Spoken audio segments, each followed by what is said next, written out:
जब मेरे पास लाइसेंस नहीं था मेरे को ट्रैफिक मिलते थे, अब मेरे पास लाइसेंस नहीं, मेरे को एक भी ट्रैफिक वाला नहीं पकड़ रहा है सामने से। अब मैं उसके सामने जाके ठहर जाऊँगा,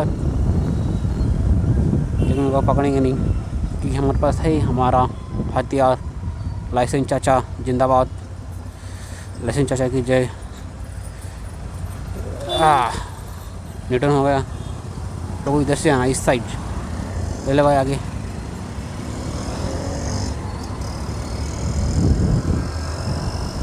देखो जब मेरे पास लाइसेंस मैं लेके आता हूँ, जब मेरे को कोई पकड़ता नहीं है, जब मेरे पास लाइसेंस नहीं रहता है, जब हर हर हर लोग पकड़ते हैं,